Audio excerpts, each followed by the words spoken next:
Right now you're going to learn about the battles of World War II, the atomic bomb, and the end of the war.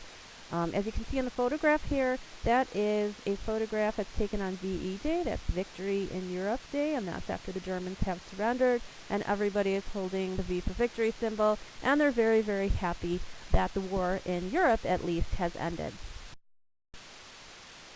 So just to mention a few battles, a few important events, militarily speaking, during the war, I'll start with the Bataan Death March in spring of 1942. This took place in the Philippines, and the Japanese forced Allied POWs, including many Americans, to march for over 60 miles in very intense heat and humidity with no rest, no water.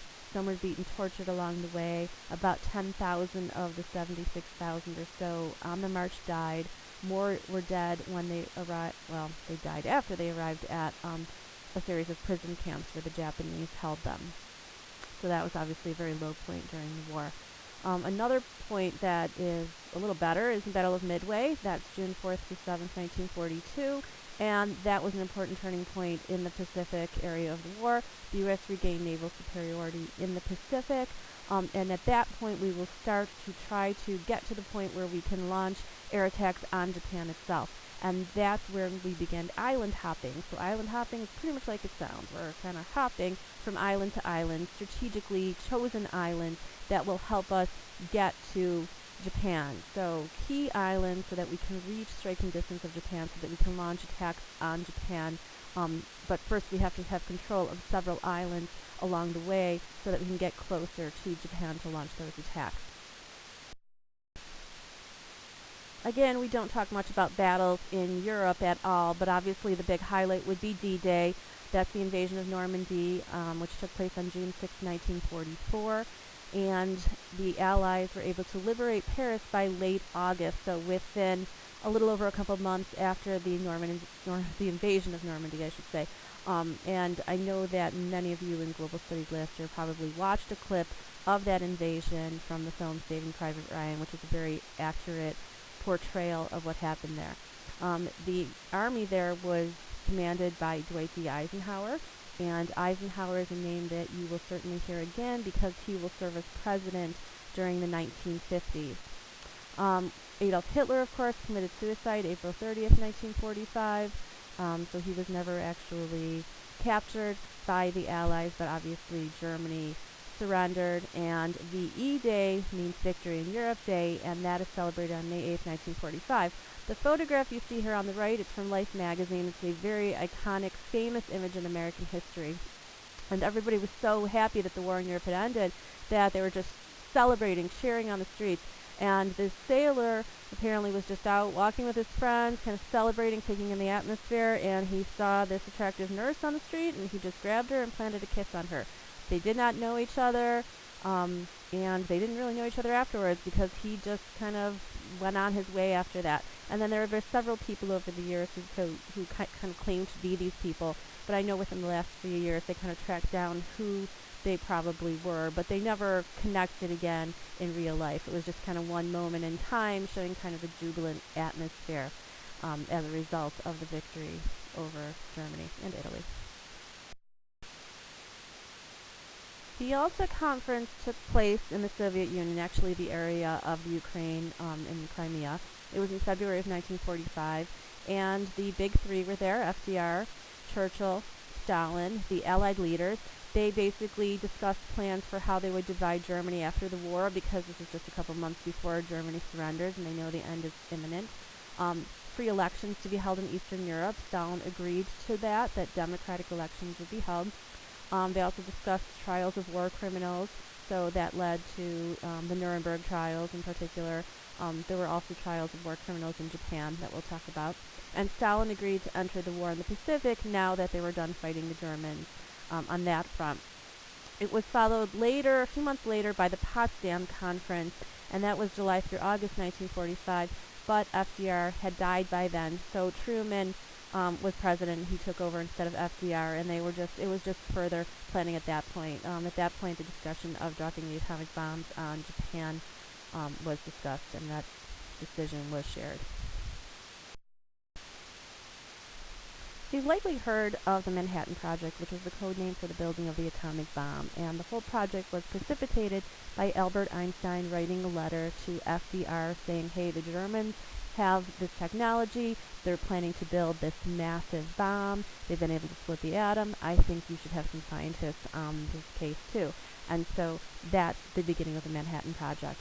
The project was led by Dr. Robert Oppenheimer. You see him in the photograph above. He is talking to Albert Einstein there. You can see on the map here that there were several sites throughout the country that had worked on this project, including Rochester, New York, but the building of the bomb and the most important activity took place at Los Alamos in New Mexico there. And the testing of the bomb itself was done in the desert of New Mexico because it was a very unpopulated area. After the bombings, Einstein was later asked how he felt about his role in that, and he basically had said if he knew that the Germans would never have been able to get the bomb up and rolling, and they were not, that he wouldn't have done anything about it. But who knew, that the Germans wouldn't succeed in that goal? Incidentally, the Germans were supposed to be the first target of the bomb, but they surrendered before that was necessary. And so the bomb was tested in July of 1945, and it was used against Japan in August of that year. So the first two atomic bombs ever used in the world, and the only atomic bombs used in the world, well, at least against an enemy outside of testing of the bombs, were used in Japan at Hiroshima on August 6th and Nagasaki on August 9th in 1945. The reason that Truman chose to do this is because he knew that a invasion of Japan itself would lead to massive American casualties, and Japanese as well. The bombs, the two of them together, caused over 100,000 basically immediate deaths and another 100,000 injured, some of whom would have died later. That second bombing caused Japan to finally surrender. And so VJ Day is Victory over Japan Day. That's August 14th, 1945, to celebrate the day that they surrendered. The photographs you see on the top there, that is the mushroom cloud that is created by the atomic explosion.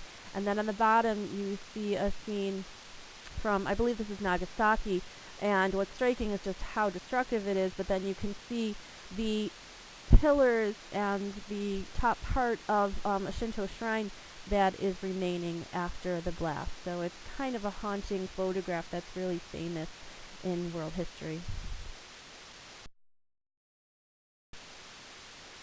Now, once the war was over, the government would have to convert back to peacetime, and so this necessitated something called demobilization.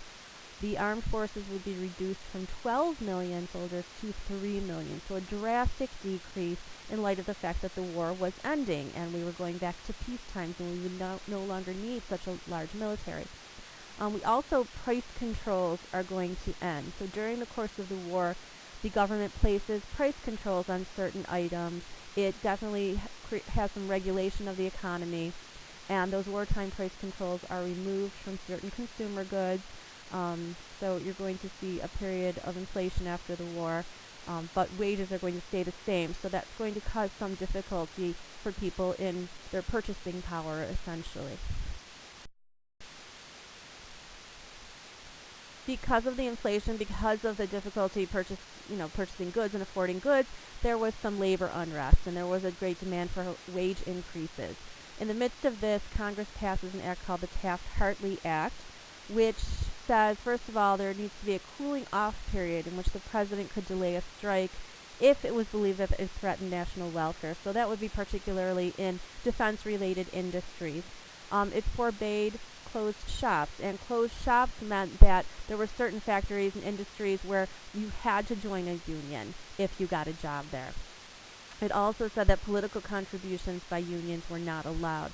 And so that was a big setback because it took away that power that they had exercised since the New Deal to help candidates, to provide money and support to candidates and help them get elected. And those were candidates who tended to favor the unions and support them.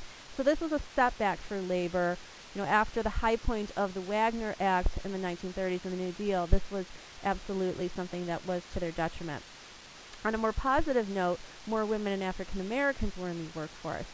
Many had worked at the different war industries. We all know about Rosie the Riveter, of course. So both of those particular groups are going to remain working in factories after the war.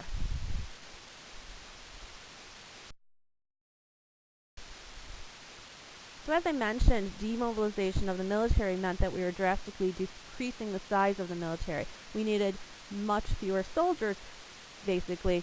So a lot of those veterans are going to be returning home. They need to transition back into civilian life. And one of the greatest acts in American history that helps to do that and helps to really help drive the growth of the middle class is the Servicemen's Readjustment Act.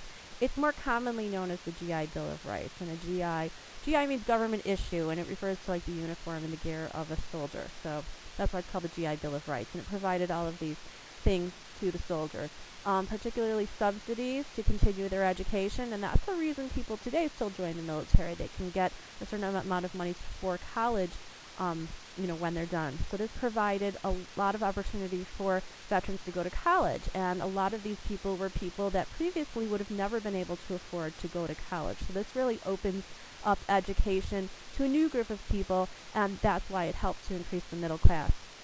Other laws provided reinstatement to jobs with seniority rights. So if you were working in a factory before the war, you would get your job back, and you would have seniority, meaning, you would have preference for promotions or raises. It meant you would be the least likely to get laid off if that was necessary.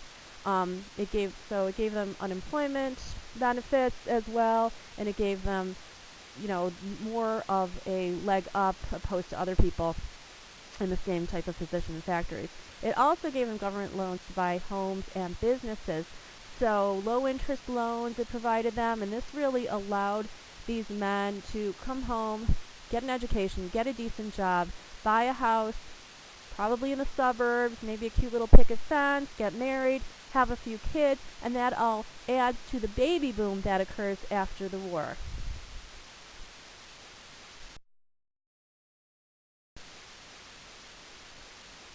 So you may wonder what happened to the Nazis, what happened to the Japanese, what happened to the leaders in Germany and Japan that perpetrated, such horrific war crimes. And what happened is they had trials. There were trials held for them, I should say, by the Allies specifically. The first and most famous would be the Nuremberg trials. That took place in Germany. They were trying Nazi leaders for what became known as crimes against humanity. And this is a big deal because it's the first time in world history that we have seen world leaders tried for war crimes in this way. 11 Nazis were sentenced to death, many others to imprisonment as a result of those crimes. In Japan, we'll see similar trials. 7 there would be executed, others imprisoned as well. The premier, Hideki Tojo, was one of the people executed. Now this really establishes the principle that individuals are responsible for their own actions, even in wartime. So even in wartime, you can be tried for crimes. There's a certain kind of code of conduct in the way civilians in particular, but also prisoners of war, will be treated in war. And obviously, both of those countries greatly violated those codes. I'm sure you will remember that after the war, Germany was divided into 4 occupation zones with the 4 allied countries, each occupying one of those individual zones, as you can see in the picture there. And then this eventually leads to the division of Germany into East and West, which lasted for 45 years, and that's because the Russians were not willing to essentially give us their zone. They wanted to keep that under communist control, and so we will see East Germany a communist country, and then West Germany a capitalist democratic country. As in Germany, Japan will also be occupied, and that would be by American forces. General Douglas MacArthur, he will lead the occupation there, and the major goal is to rebuild the economy, rebuild the government, help the Japanese. One thing we want to make sure is that the Japanese don't get to the point where they will, become militant and aggressive in that way again. A new constitution is created. It makes Japan a democracy.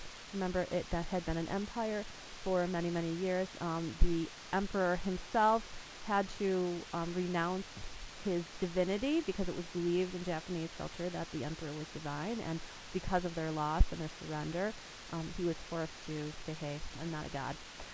So Japan becomes a democracy. The United States aids Japan greatly in their rebuilding, and today the United States and Japan are allies, as we are with Germany as well.